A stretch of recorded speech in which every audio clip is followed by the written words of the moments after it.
Добър вечер на всички, които са на това място отново, които жертват от времето си и, както казах, времето не е наше, то е от Господа. В него живеем, движим се и съществуваме.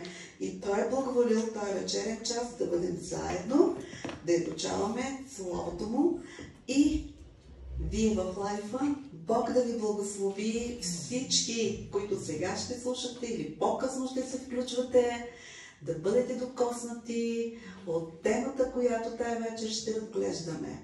Бъдете благословени. И сега тук, може би се чудите и си казвате, тая сестра види, какви са тия картинки тук, където е наредила? Не съм ги наредила аз, а това е поздрав за всички вас от неделното училище. Ние сме в залата на неделното училище, затова има и картинки тук.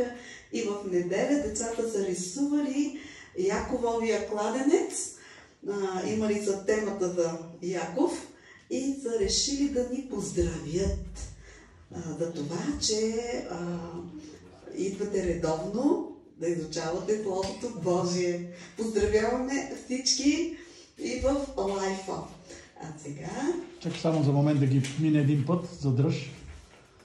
Ето какъв кладенец има, много хубаво. Страхотен кладенец. Браво! Децата са много активни и понеже те знаят, че ние използваме тяхната зала за вечерните уроци, библейските уроци, и са решили да ни изненадат с рисунки. Така че после всеки може да си вземе по една рисунка и да се молим за неделното училище, за дечиста. И така. Благодаря. Нека да направим малък преглед на всичко това, което сме учили до тук. Започнахме за Библията. Какво представлява Библията? Съдържанието, как е написана, как да я четеме и после вярата, кой е Бог и как да го познае. Учихме за Троицата, Христология, кой е Христос, за сътворение, после грехопадение. След грехопадението какво следваше? Спасение. Учихме за благовестие, кое е благата вест. И след това, миналата тема каква беше? Кръщение. Точно така. Кръщение, Господна трапеза. И господството на Исус в нашия живот. След новорождение също учихме. Освещение. Кажете, новорождението многократно ли е или един път? Кажи сме. Един път се случва новорождението, така както се раждат и децата по плът само един път. А освещението е целият ни живот до момента, в който се преселим от тая земя. А сега, тая вечер, темата, която ще разгледаме, е изключително важна. Не, че това, което до сега сме говорили, не е важно, но това е изключително важно, което е следствие от нашата вяра. И темата се казва: ние сме свидетели. На какво сме свидетели? След като преминахме през всичките тия теми до сега, сега ние трябва нещо да правим. Нещо да вършим за Господа. Освен един покръстен живот, нали? Зараснах се с Христа и сега вече не аз живея, но Христос живее вътре в мене. Живот на освещение, с какво ще е придружено това? Ние сме свидетели.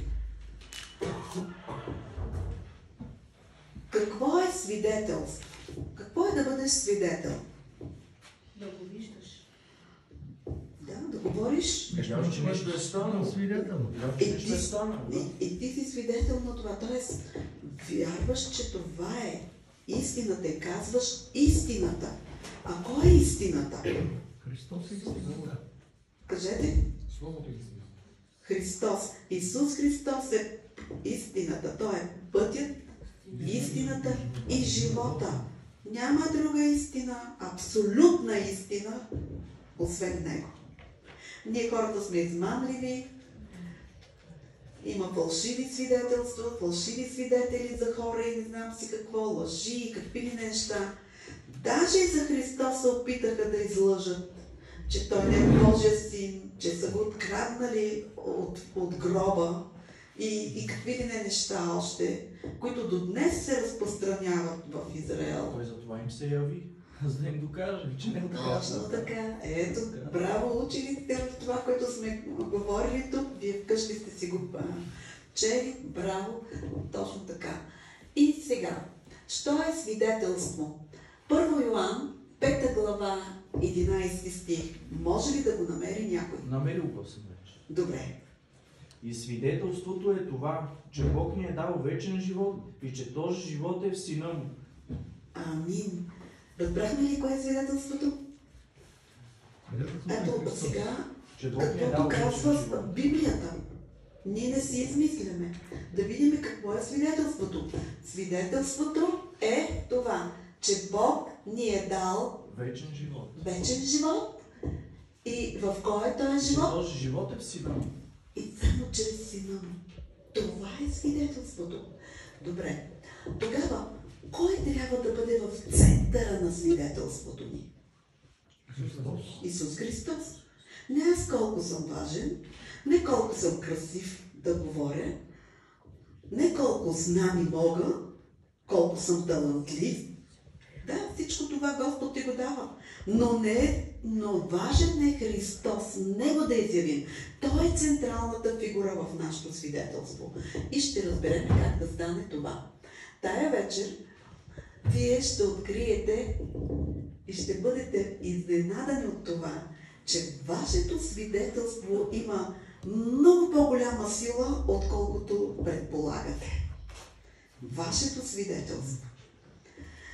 Защото Христос е силен и след като ние свидетелстваме за Него, съответно нашето свидетелство е силно. Но ще разберете защо по-натам. Сега тук съм нарисувала една малка илюстрация. Виждат ли оттам всички? Да. Една малка илюстрация. Миме и учениците, това се нарича скала. За другите е една рисунка. Добре, по-достъпна. И какво? Тук виждаме две черти. Едната е хоризонтална, едната е нагоре вертикална. Най-отдолу, във въгъла, съм писала 0. 0 вяра. И тук ще сложиме атеистите. Атеистите са хората, които са безверници, които не вярват, че има Бог. И нагоре виждаме разделението, чертички има. От 0 до 10. Нулата вече изключваме, там няма вяра. 1, 2, 3, 4, 5, 6, 10. Като най-долу, нали казахме, че са тези без вяра. А най-отгоре 10 точки, т.е. имат вече доста са пораснали. 10 имат достатъчно знание за Исус Христос. И никога не ни стига това. Казахме, че Словото Божие е неизчерпаем извор. Така и ние, докато всеки път, когато четеме, това не значи, че един път, като прочетеш Библията и вече всичко знаеш. Не, през целия живот. През целия живот. Това не е правилника, шофьорския правилник там за шофьорите. Научиш го и отиваш на изпит и си готов. Библията се чете цял живот. Библията се учи цял живот. Така, че и знанието пораства заедно с вярата ни. Къде бихте поставили себе си? Ето в тая схема. Обаче не ми го казвайте сега. Само си помислете. Вие в лайфа също. Къде бихте се поставили вие? Колко точки бихте си поставили за това, за вашето свидетелство? Дали можете да свидетелствате как свидетелствате? От 1 до 10. Помислете си. Сега, аз съм сигурна, че вие ще си сложите Колко? по-малко точки. Сигурна съм в това. Че ще си сложите по-малко точки. Но запомнете докъде сте си сложили точките, колко точки сте си сложили и да видим на края на урока, да сравним какво се е случило с вас по тази схема. Добре. Сигурна съм, че тя ще се увеличи, че ще се увеличат точките ви. Бъдете внимателни. Святия Дух ще ни отвори ушите, очите, да видим това. Нужда от благовестие. Добре, и нужда от свидетелстване. Можем ли да не свидетелстваме? Примерно, аз съм повярвал, спасен съм. Защо трябва да споделям пък с другите? Пък не съм длъжен, някой ще каже. Да, ама не. Не е така. Словото Божие ни говори друго. Нужда от благовестие. Словото казва, людите погиват поради липса на знание. Какво знание? Човешко знание. Говорихме за човешката мъдрост и Божията мъдрост. За какво знание? Знание за Господа, знание за спасение. Всеки си живее по своя си начин. Вие виждате особено колко са усилени времената и какво се случва в тези години на 21 век. Непрекъснато по телевизията се съобщава за какви ли не неща, които не... Има място за всички, заповядайте, има място. Залата ни ще събере поне 50 човека най-малко. Да? Така че спокойно. Разбрахме, че коя е нуждата? Людите погиват поради липса на знание. Викът на ада. Защо казвам викът на ада? Знаете ли, много пъти ние цитирахме и тая вечер също долу на молитвеното говорихме за отделяне на верните, на неверните и какво ще се случи, нали, каква е съдбата на тези, които не са приели Христос. Те ще отидат в вечно наказание. А знаете ли, че милиарди хора, ако не приемат Христос, докато са живи на земята, ще се молят от ада. Вижте колко тъжно е това. Ще се молят от ада, Бог да им даде поне 5 минутки възможност да се върнат на земята или за да се покаят.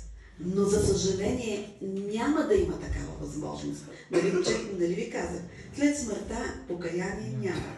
Докато сме в тялото си, докато сме живи на тая земя, в това тяло, ние имаме в тая възможност благоприятно време, благодатно време да го приемем.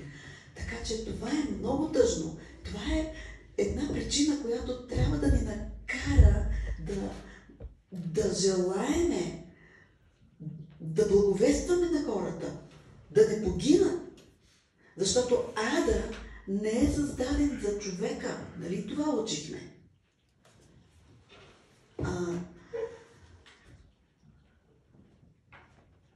Освен това, в Лука 16 глава, там за бедния Лазар и богаташа. Богаташа се молеше, Отче Авраме, ако може на земята да изпратиш Лазаря, да каже на моите близки, че имам толкова там хора, които не те познават. Той какво рече? Четете пророците Моисея и после ще разбереме Исус какво казва, че трябва да свидетелстваме. Защото как ще чуят, ако ние не отидем? Как ще разберат, ако ние не им обясним? Така. И сега, друга причина за благовестие. Жертвата е изобилна а жетварите са малко. Какво ще рече това? Жетвата е изобилна, жетварите са малко. Тоест, не липсват хора и случаи, на които трябва да благовестваме. Има много. Казва се, жътвата е изобилна. Но хората, които искат да го правят, са малко, които искат да отидат, това са жътварите, които да приберат жътвата на Исус Христос, т.е. да достигнат недостигнатите за Христос. Колко много хора има около нас. Съгласете се с това. На където и да погледнете, и семействата ни, на улицата, и на работата, и в магазина, и навсякъде, има толкова хора, които не познават Христос. Жътвата е изобилна. Призив към свидетелстване. Сега да видим какво Исус казва, как Той ни призовава да свидетелстваме. Миналият път се спирахме на Матей 28 глава. Най-много говорихме за него. Идете и благовествайте, проповядвайте, благовествайте, свидетелствайте. Хайде да го кажем този стих. Намерете го. 28 глава. Те са два стиха всъщност. 19 и 20. Идете и проповядвайте благовестието на всяка твар. Хайде да видим. Идете и научете всички народи, Да. и кръщавайте ги в името на Отца и Сина и Святия Дух, като ги учите да пазят всичко, което съм ви заповядал. И ето аз съм с вас през всичките дни до свършека на света. Кой го каза това? Исус Христос. Ние минали път говорихме върху тия стихове заради кръщението и идете, но преди да се кръстат, на тях трябва да им се благовества. Те трябва да бъдат научени. Тогава да сключат завет с Господа, да се новородят. Сега, само пастирите ли трябва да благовестват? Всички ние. Защо? Кой ражда агънца? Който е спасен, той трябва да благовества. Всеки, който е спасен, точно така трябва да благовества. Кой ражда агънца? Овчаря или овцете? Овцете. Каква е нашата работа? Да доведем агънца в кошарата, а пастиря да ги храни и ние с тях да бъдем заедно до тях. Нали така? И тогава стадото се преумножава, Царството Небесно расте. И говорихме за първото благословение, което Бог каза на Адам и Ева преди да съгрешат. Плодете се и размножавайте се и завладейте земята. Можем ли да го приемем сега днес това? Исус Христос да ни казва, хайде вие, мои чада, благовествайте, идете до недостигнатите за мен и проповядвайте, говорете им за мен за спасение на душите и така да се промножава, да повярват повече и повече хора на земята. Амин? Чудесно е, нали? Така. Обаче някой трябва да го направи. Сега. Йоан 3 глава 16 стих. Хайде да го кажем всички. Защото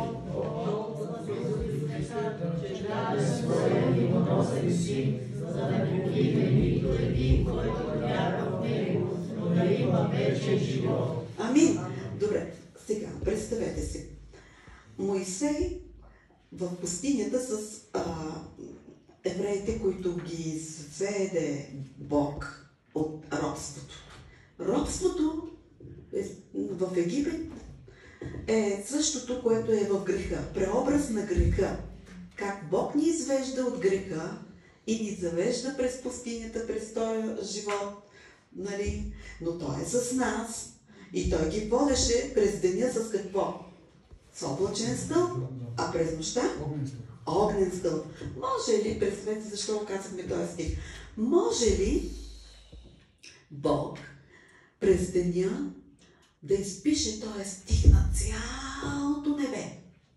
Да всеки, който погледне през деня, да видя, виж, Бог ме обича и ще имам вечен живот, ако го приема, а поне ще бъда осъден. Може ли?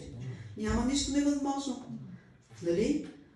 А може ли през нощта да изписва този стих с букви, с звезди, да подрежда звездите в формата на букви? Защото Бог и така нататък. Може ли? Може. Ето затова казах, че в пустинята ги водеше с облачен стълб през деня и през нощта, нали, с огнен. Значи за Бога няма нищо невъзможно и това да направи. И тук го виж, за един ден всички се спасили. Ема не е така. Той е оставил и е заръчал това ние да го правиме. Това е нашата работа. На всяко спасено дете.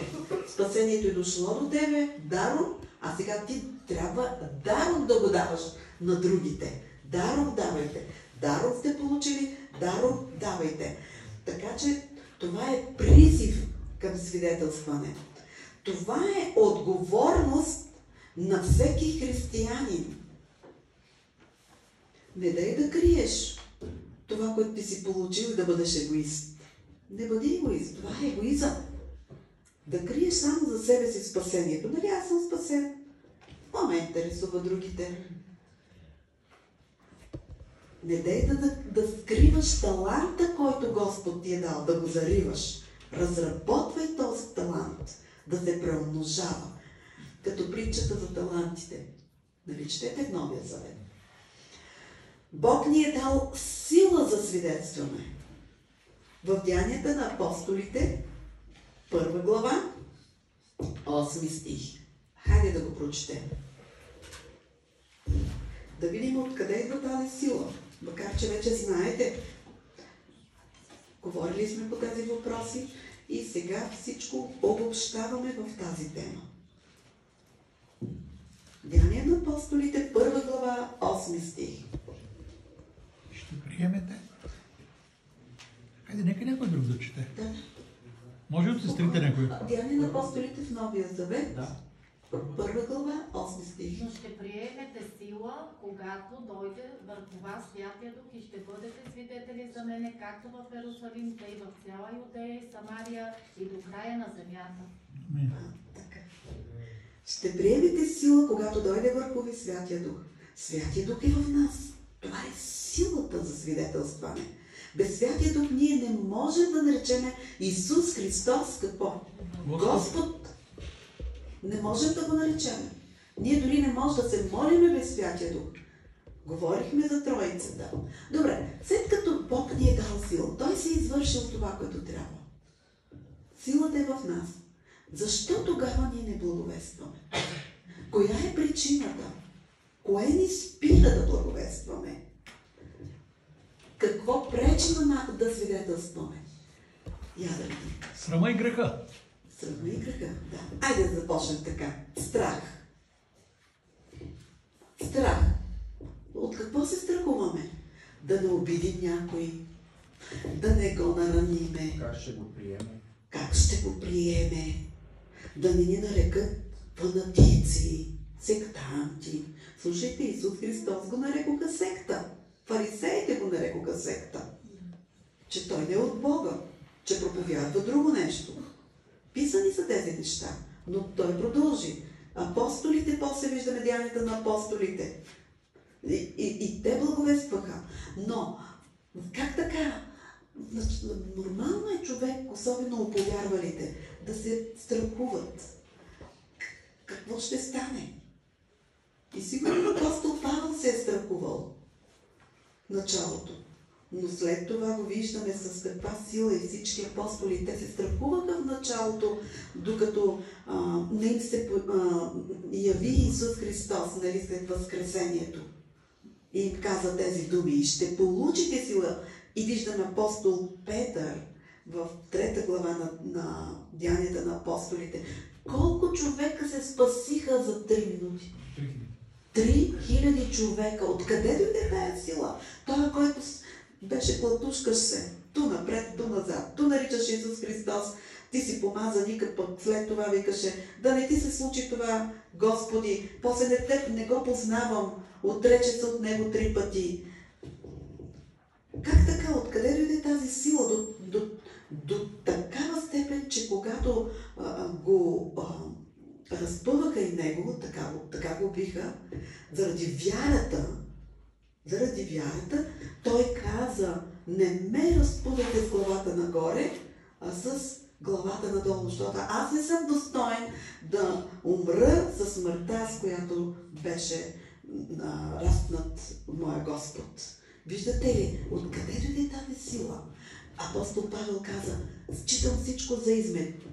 Само Христос да придобие и на Него да служа, да свидетелствам. И той самия каза, горко ми, ако не свидетелствам. Какво значи това? Че ще бъде наказан ли? Не, за наказание не говорим за наказание. По-добре да имаме повече награди, с повече спечелени души. Нали? Но той това го казва, че е убеден в това нещо. И ако той си седне и си крутува и си седи удобно, уютно, нали, там, в неговото си местенце, като учен човек, или пък научен дори, сега тук не са всички учени, нали, за Бог няма значение кой какъв е, но ако той си стоеше и така, можеше ли да стигне благовестието до нас? Ами нямаше да стигне. Той отиде в Македония при Лидия, първата християнка в Европа, и стигна благовестието днес и до нас. Преди 2000 години се случи това. Виждате ли? Откъде те имаха тая сила? От Святия Дух. Същата сила е и в теб днес. С това искам да ви окружа. Не се страхувайте. Сега, срам.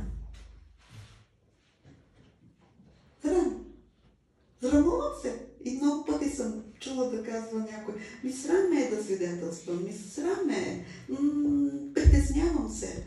Да, ето пак отиваме на апостол Павел, какво казва. Не се срамувам от благовестието Христово, защото е Божия сила за спасение на ние, които вярват. И казва, за едни сме благоухание, а за други сме смъртоносно, като отрова ухание, които не приемат. Значи, а едни се радват и сме като аромат за тях. Приятен аромат. Да им кажем истината за Христос. Добре?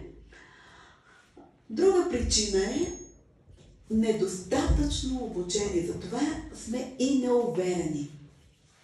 Не сме обучени достатъчно. И тая вечер сме тук, за да се обучаваме. Амин? Това е добрата новина. Защото като не си обучен, ти си колеблив. Ти се колебаеш. Не знаеш как. Ще си говориш за звездички, за видения, за ангели ми светнаха там, или искаш да кажеш на някой нещо и какво да му кажеш. Ще отидеш в ада, ако не повярваш. Там с червите, там с огъня, дето... Това ли трябва да кажем на хората? Ние ще ги оплашиме. Ще ги изплашиме, те няма да искат да ви чуят. Затова трябва да се обучаваме. И ще разбереме как. Сега, нека да научим наизуст основни стихове. И това са стихове, които ние учихме на предишните уроци. И ето види сега стъпките. Няма да започнем веднага от Христос дойде, или на небето това, спасените ще бъдат така, невярващите ще бъдат в погибел. Чуйте. Тези стихове, които ще ви ги кажа, много ви моля, запишете си ги и научете си ги наизуст, както правилника на шофьорите. Както адвокатите си имат юристите закони, така има няколко стиха. Не, че цялата Библия трябва да я четем. Но това не може да не ги знаем тези стихове. Римляни, 3 глава, 23 стих. Всички съгрешиха и не заслужават да се послават от Бога. Браво, някои вече са го научили от миналите уроци и не заслужават. Тоест, това е за стъпките как да благовестваш. Но ти няма да им цитираш стиховете на хората, защото те не се интересуват от това, за тях те е учително. Примерно отивам при Румен и той е невярващ И започвам. Знаеш ли, Библията пише в Римляни 3 глава, 23 стих, всички съгрешиха и не заслужават да се прославят от Бога, т.е. отделени са от Бога. Това ще го отекчи.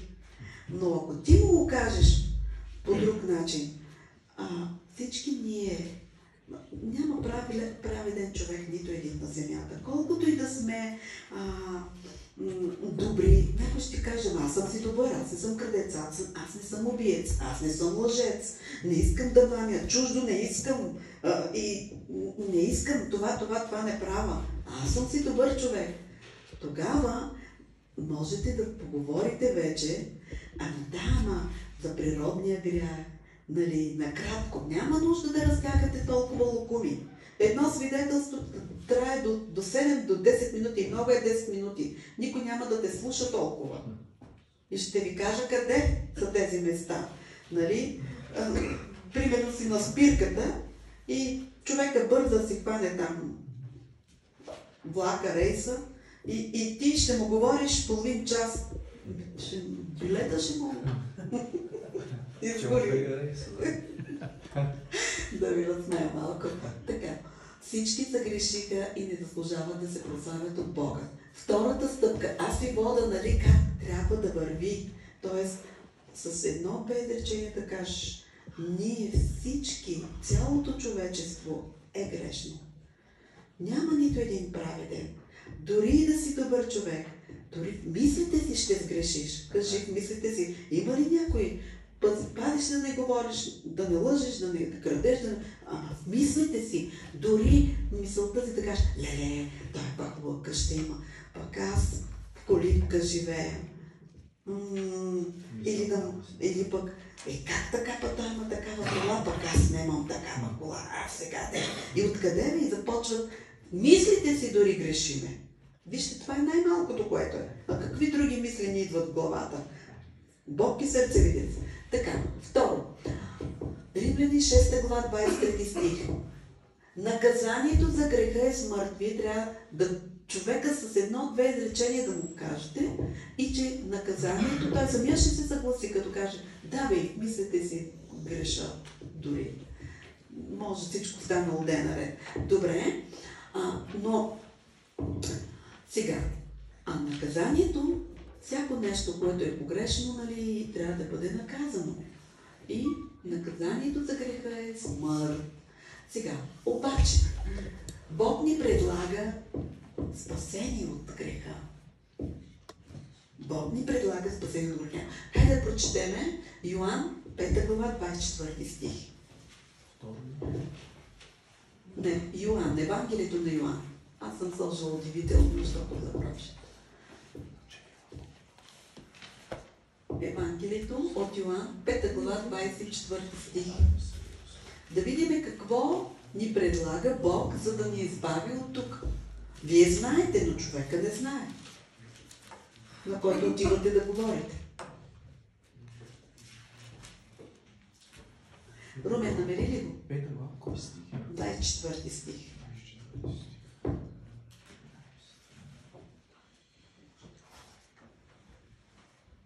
Какво ни предлага? Истина. Да. Истина ви казвам, който слуша моето учение и вярва в този, който ме е пратил, има вечен живот и няма да дойде на съд, но е преминал от смъртта в живота. И вие ги заинтригувате с това нещо. И сега обаче продължавате. Как да получим този вечен живот? Как да го получим този вечен живот? И ето ви, 1 Петрово, 2 глава, 24 стих.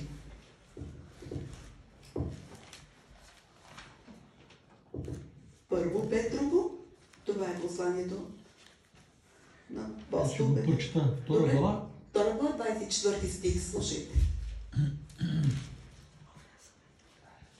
Който сам понесе тялото си нашите грехове на дървото, така че като сме умрели за греховете, да живееме за правдата, чиято рана вие оздравяхте.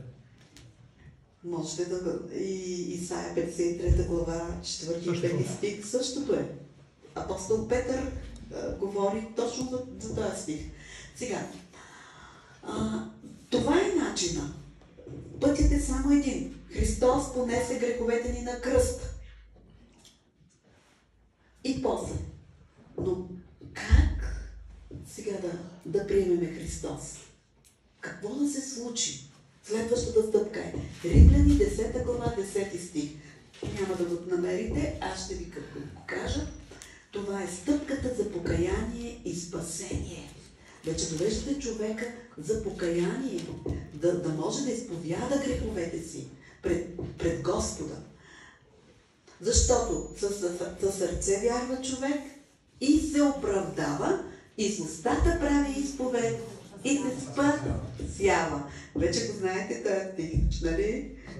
Римляни 10 глава, 10 стих, много лесно се помни.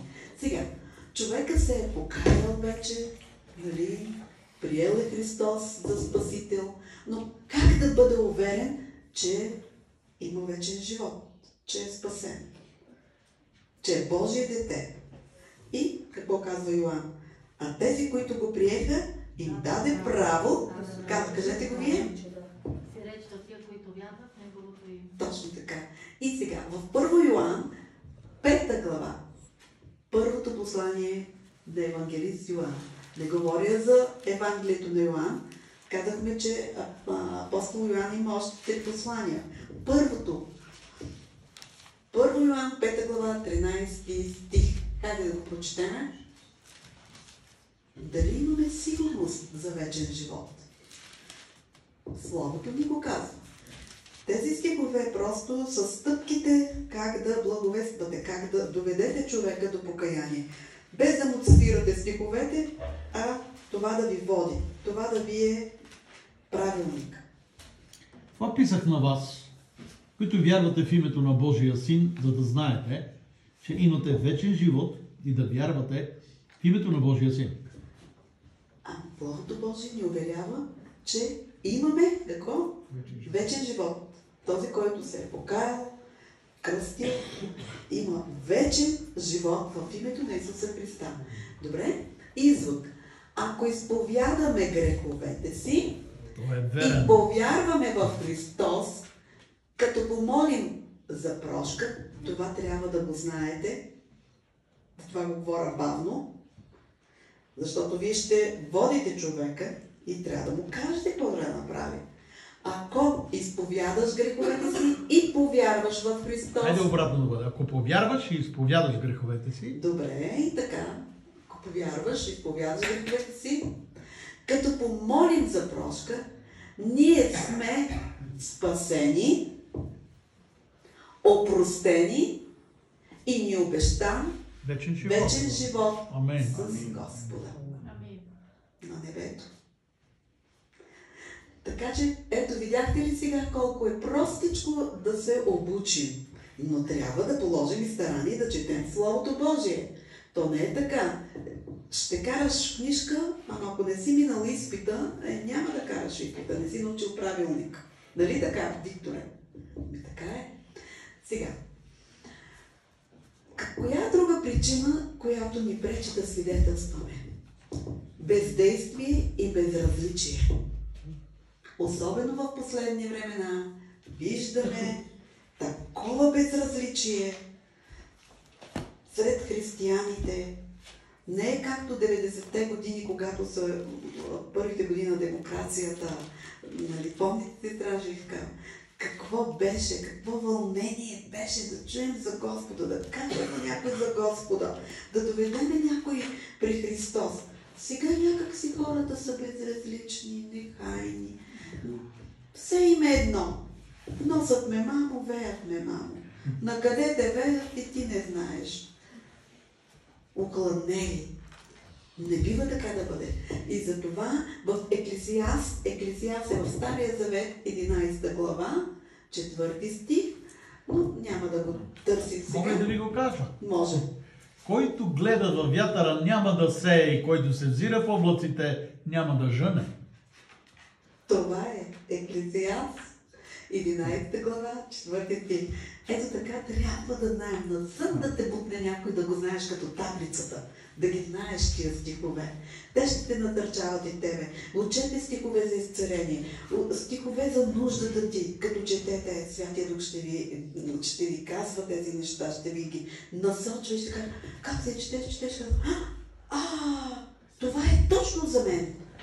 Това е ремата. Тоест, писано е в Библията, а сега ремата е логоса. Така се казва, айдете, две трудни думички за вас. Логос е писаното слово. Но нали в неделя го говорихме логос и рема? Точно така. Да, така имахме проповед такава. Ремата е пък словото, като ти си приел и започваш да го живееш. Действеното слово. Действеното слово. Точно така. Сега, свидетелство чрез словото. Откровение 12 глава, 10 стих, първата част на стиха, съм писала А. Сега, вие ще си го намерите, но... Добре, хайде прочетете го. Дали това те го победиха чрез кръвта на своето свидетелство? Да. Понеже не обичаха живота си повече от смъртта. Първата част само. Окей. Първата част. Нека да го изчитат точно както е. Ама ние може ли да го кажем? Сигурна съм, че го знаете. А те го победиха чрез кръвта и силата на тяхното свидетелство. Виждате ли колко е важно свидетелството? Значи кръвта на агнето. Агнето си е свършило работата. Пътя за спасение. Но нашата работа сега, втората част е чрез силата на моето и твоето свидетелство. Кой победиха? Лукавия, света. Защо? Защото лукавия държи в веригите си толкова много хора завързани. И какво ли не виждаме около нас? А ние сме тия, които Бог иска да ни употреби за освобождаване на тези хора.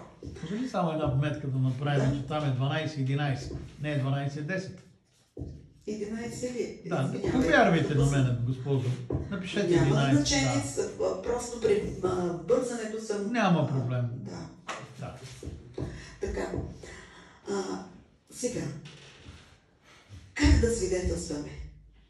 Разказвайте, говорете за Бога, за вашето свидетелство. Не навръщени. Не унили. Като че Господ е паднал от трона си и не е на трона, а с радост. Защото радостта от спасението в сърцето ти прави усмивка на лицето ти. С радост да споделиш, да привлечеш хората, да видят, че в теб живее Христос. В тебе е Христос и ти нямаш някаква земна радост, защото обстоятелствата около тебе крещят обратно понякога. Но ти имаш радост от спасението. Радостта в Господа е моята сила.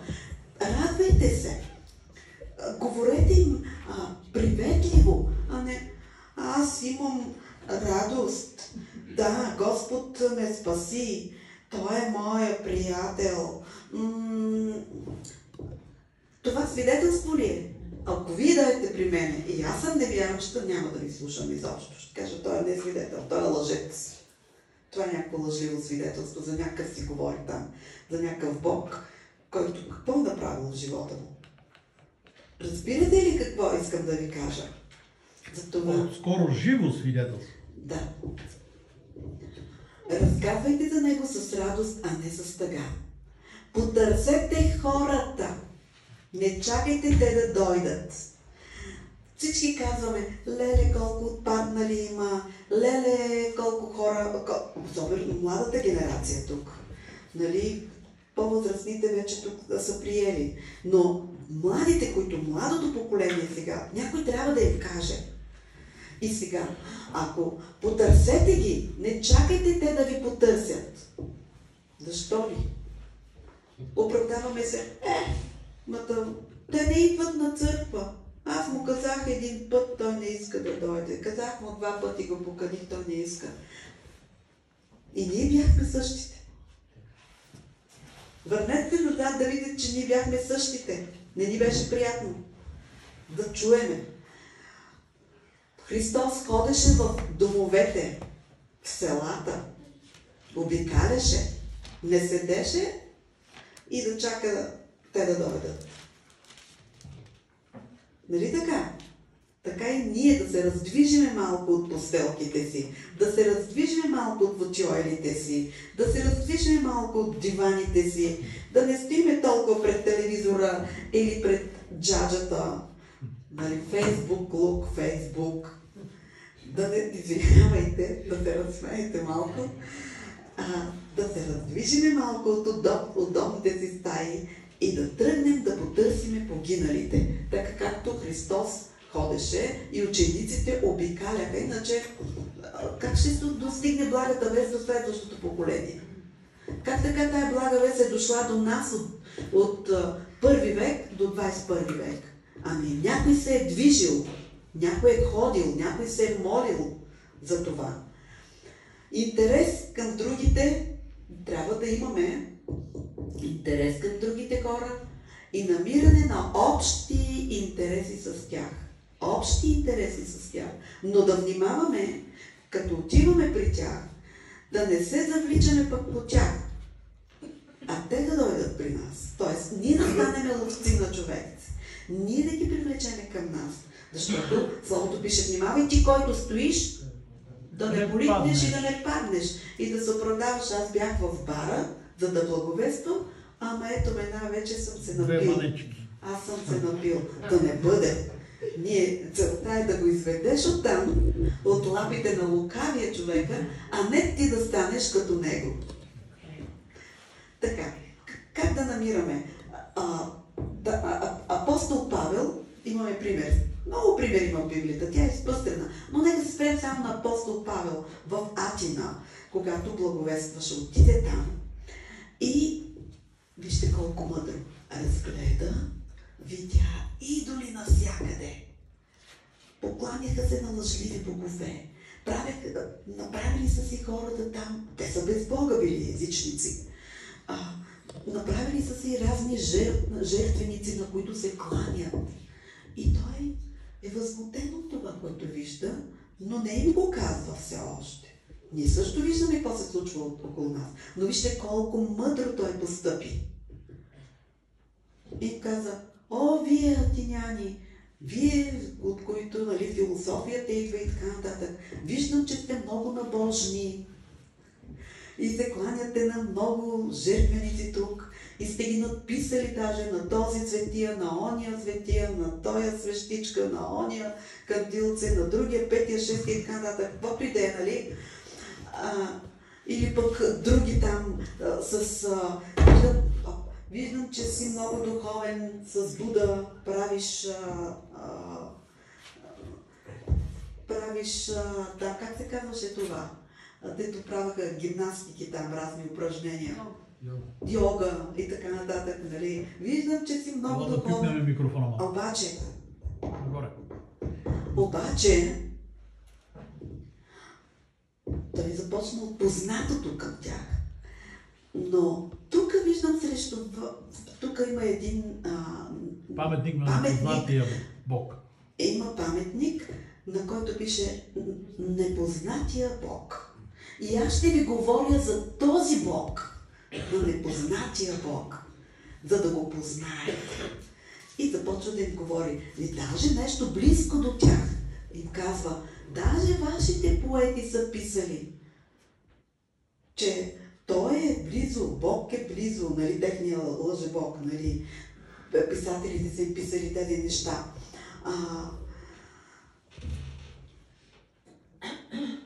Но той казва: в него живеем, движим се, съществуваме. И негов род сме, казва, и даже и вашите писатели пишат, че сме негов род. На този Бог сега ще ви кажа какви роднини сме. Какви роднини сме. И ми изявява, че той е бащата, ние сме чадата, като го приемам. Нали, накратко перефразирам, но това е целта на благовестието.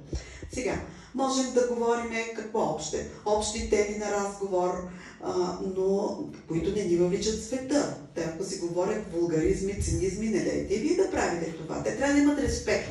Примерно, аз съм близо около 40 години учителка била. Но пред мене не са говорили колегите ми или помощник възпитателите или които да са говорили цинизми, вулгаризми. Даже се пазиха да не пушат пред мен. Не, че аз съм нещо, но те просто ме уважаваха. Почитаха, защото знаеха, че аз не слушам боклуци. Моите уши не са кошче за буклук. Това е свидетелство. И не съм аз, а Христос. И те ми търсеха нови завети, брошурки, да четат.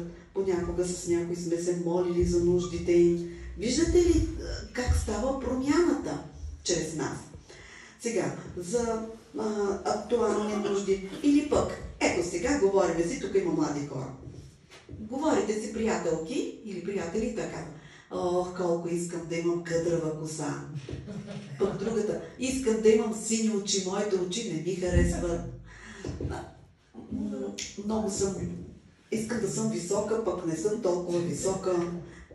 Ай, невярваща, примерно. Ти какво ще й кажеш? Не, хубава си, знаеш ли защо си хубава? Не дай така да нямаш самочувствие, защото така те е направил Бог. И ето започваш, но ти откъде знаеш? Ами знам, защото Той е Творецът и започваме с творението. Той е направил човека. Урока, който учихме, но не го изнасяйте цял урок, цяла беседа. Изявете Създателя, Бог. Просто да го заинтригувате. И да му кажете, че е хубав такъв, какъвто е създаден. Защото е творение на Бога. И ние трябва да цениме това. Живота, който Той ни е дал. Без него ние не можем да дишаме, не можем да се движиме. Амин? Сега, молитва за водене на разговори. Всичко това, което ви казвам, без молитва не става. Всеки ден, когато излизате от къщи, молете се, Боже, моля те, срещни ме с хората, които имат нужда от Тебе. Направи ме проводник, направи ме свидетел за Теб. Влагай ми думи в устата и не се притеснявайте, защото Святия Дух е Той, който ще говори чрез вас, когато вие сте пълни с Словото на Бога. Амин? Задавайте добри въпроси. Какви въпроси? Примерно, какво общо има Исус с днешното време? Интересувате ли се от духовни въпроси? От нещо духовно? Отношение към световните събития и бъдещето. Има ли живот след смъртта? Хората много ги вълнува този въпрос. Някои казват, яш пи душко, весели се, утре ще умреш. Носи си новите дрежки. Обаче вълнува ги и този въпрос. И ние сме тия, които трябва да им кажем, че има живот и след смъртта. Свидетелство чрез живота ни. Това е много важно. Тук беше с говоренето. А сега с живота ни. Какво сме ние за тях? Дали ние общуваме всеки ден с Бога и общението ми с Бога дали се отразява в моя живот? Има ли отражение на Бога, присъствието на Бога в моя живот? Това, което учихме, господството на Христос в живота ми, миналия път. Сега, в Матей 5 глава, 16 стих се каза: нека свети вашата виделина пред човеците, за да видят добрите ви дела и да прославят вашият Отец. Сега, миналата година аз бях в болница така по-дълго време и се молех. За какво съм в болницата? Не може ли Бог да ме изцели в момента или така? Но знаете ли, Бог ме изцели наистина, но трябваше да свидетелствам на хора в стаята, в болницата. Да, и случите така, че от едната ми страна беше една православна, възрастна жена, около 80 години, другата беше пък на 85 години, мюсюлманка. и двете възрастни. И аз между тях. Но не сте длъжни веднага да изявите, да кажете, аз съм набожна, особено в болниците. Сега ще се моля, молете като фарисеите да ви чуят всички. Просто така имах водене в Святия Дух, че не трябва да им изявявам веднага. И те бяха болни жените, нали, не можеха тежки, не можеха да станат да се обслужват. Бог ми даде сила и аз ставах и им помагах, без да им казвам, че съм християнка. Те ми питаха, запознахме се, казах им, че съм учителка, образовка и така нататък. Нали, като запознанство, но нищо не говорех за вярата. И дойде вечерта, нощта и те казаха двете, ами аз не мога да спа, цяла нощ ще свети лампата. Другата вика, ме е страх. На 85 години страх не иска да се гаси лампата. И аз, откакто мъжът ми е починал 20 години, не мога да спа. Другата казва също, че останала млада вдовица, страхове, притеснения, просто не са добре жените. А пък тая, православната, е израснала едва ли не като Самуил в храма, в православната църква. От малка свещите, почиства и не знам си какво. Другата пък взети ходжа. Взети ходжа. И тя казва, аз съм правоверна, аз така, аз се спускам и само ги обслужвам, да говорим така добре, без да говорим нищо за Бога. И им казах, знаете ли какво? Ами, искате ли да направим да се помоля за вас? За всички нас да спиме спокойно. Ще кажем едни думички тая вечер. И как така? Православната каза, ми нема ми го молитвеника, не мога да прочета молитвата, забравила съм си вкъщи. Другата вика, ами, нали не съм в джамията, как да стане сега? Викам, спокойно, аз, така, каквото ми е в сърцето, това ще кажем и това ще кажем, тия думички. Помолих се, без да казвам, че е молитва. По-детски. Боже, ние тая вечер искаме да се наспиме и моля те да ни дадеш спокойни сънища, да спиме като къпани бебенца. Вижте, по-детски, за да възприемат това. И сутринта не може да се събудат. Медицинските сестри минават, за да им дадат лекарствата, те не могат да се събудат. Цяла нощ спаха. Цяла нощ. Не съм аз, казвам ви. Просто да ги уловиш като ловец на човеци, не да си рибар, както каза Исус Христос. Да бъдем ловци на човеци. И тези жени се събудиха, сестрата минава до едната и вика, ставай, жена, в болницата си. И те вика, какво направи ти за нас нощи? Какви бяха тия думи, които ти ги каза? Да спиме като бебета, като окъпани бебета. За пръв път от 20 години спа спокойно. Другата също казва, добре, ама мен трябваше да ме изпишат същия ден. Това е било волята на Бога. Аз започнах да им разказвам, че бях като тях, но ми помогна. Той е Бог, който те го назовават Аллах, другата за свещите, иконите и така нататък, светиите. Но ето колко простичко и без молитвеника, и без джамията, видяхте, че спахте спокойно, защото Бог ви обича всички. Им разказах за Исус Христос. И накрая мюсюлманката, знаете ли какво рече? Сега като ме изпишат, ще кажа на моя зет ходжата, че той не знае много неща за живота. Бог да ги благослови. Тръгнах си и те викат, те ще кажем да те спрат, да останеш тук, да ни говориш още. Викам, сега вече вие всичко знаете, от тук натам следвайте това, което ви казах. Слава на Бога! Сега, т.е. добрината и приветливостта впечатлява хората много повече от това, което ще говорите. Първо покажете любовта на Бога, с каквото можете, нали? И след това те ще са готови да ви чуят. Амин? Ето, моя съпруг Аз повярвах чрез него. Много от вас знаят. Видях промяната в живота му.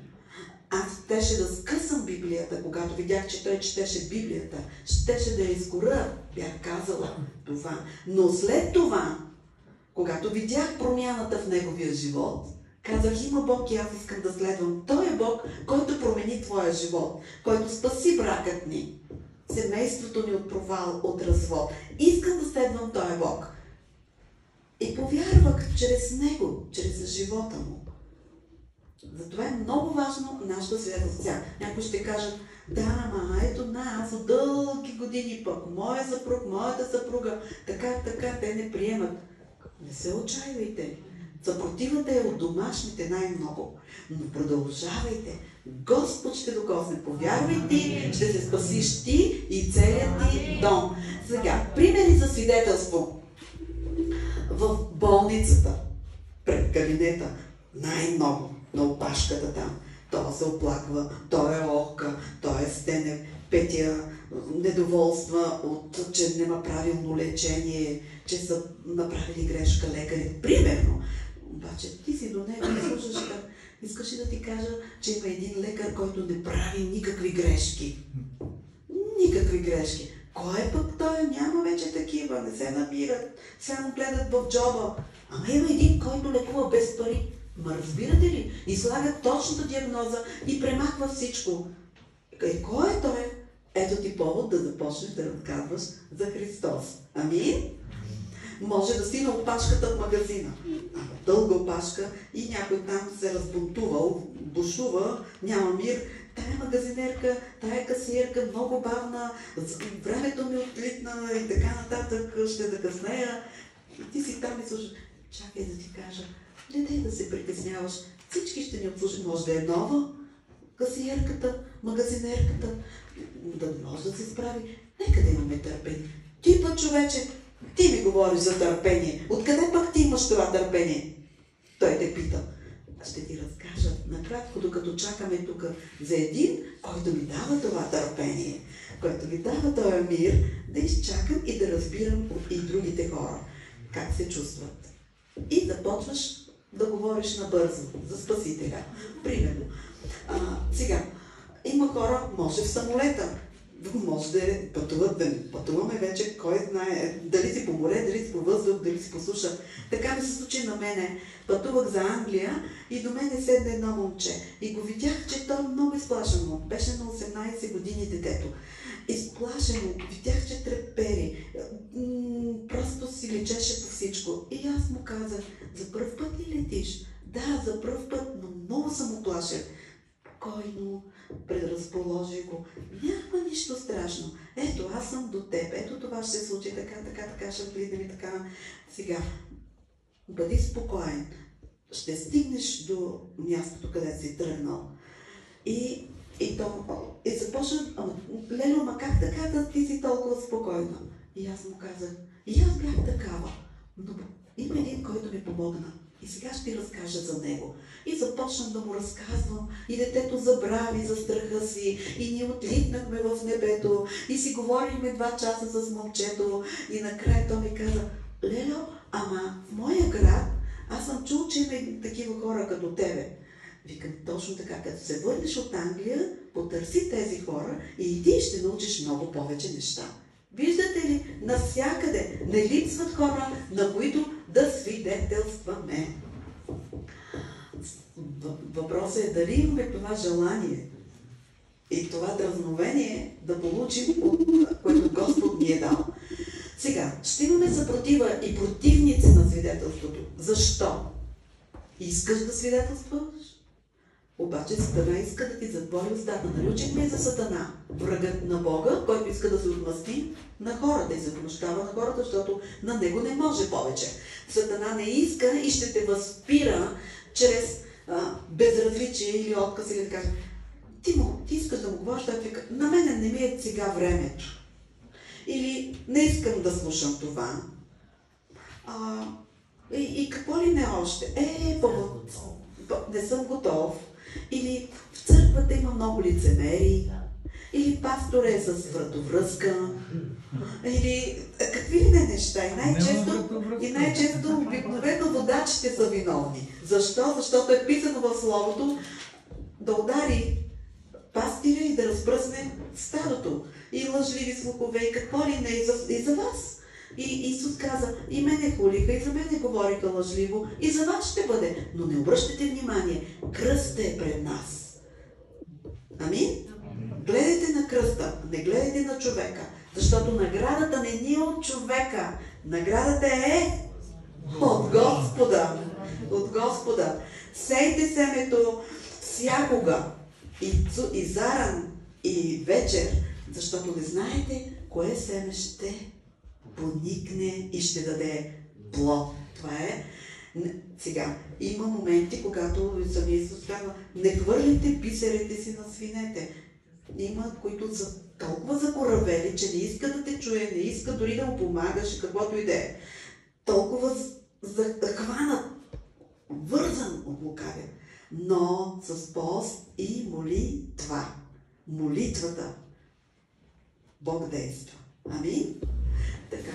И сега ще направим извод и свършваме за тая вечер. Както ви казах в началото, ето тая схема тук. Сега да я видим тук. Какво се случи с нас? Ето я тук. Повиши ли се вашето знание за свидетелството? Кажете, тая вечер разбрахте ли нещо или не беше ясно? Получихте ли знание? Повиши ли се тук? Тук, ако сте били на едно, ако сте се оценили на едно, сега къде сте? Сега сте сигурно тук на 3, на 4. 4 точки може да дадете от това, което слушахте тая вечер. Повиши ли се вашата оценка в края на урока относно илюстрацията, същата, която беше там, в началото, която си бяхте дали? Аз ви казах да си я запомните. И сега къде е тя? Може би на някой вече на 8? Дръзновение. Тя ще расте. Как ще расте? Заедно с вашата вяра ще расте и вашето дръзновение и желание да се покорите на Божията заповед, да стигнете до недостигнатите и да бъдете инструменти в ръцете на Бога, чрез силата на вашето свидетелство. А те го победиха чрез, кажете, кръвта и силата на тяхното свидетелство. Айде още един път да го кажем. А те го победиха чрез кръвта на агнето и силата на твоето свидетелство, на моето свидетелство. Сега, искам да си напишете свидетелствата. Ето тук имам от минали курсове свидетелствата. Какво съдържа свидетелството? Какъв бях в Христа? Аз ви казах малко от моето свидетелство, нали? Какъв бях без Христос? Какъв бях преди? С няколко думички, с няколко изречения. Кратко. Такъв. Сега, какъв съм в Христос сега? Като изявяваш какво Той е направил и прави в твоя живот. Промяната в твоя живот. И след това, каква е моята надежда? И с радост тази надежда искам да я споделя с всеки един човек, за да бъде и той щастлив, да бъде спасен. В името на Исуса. Амин. Тези свидетелства напишете си ги и ми ги дайте. Може и в службата или като ме видите. Защо? За да видим как са направени. Не се притеснявайте, ако има някъде, ще поправиме, нали, за да може вашето свидетелство да е добро, да си го научите добре, да си го практикувате и да го прилагате на дело. Бог да ви благослови, благодаря ви за търпението и вие в лайфа бъдете благословени, бъдете ловци на човеци и свидетели на спасението в Христа. Амин.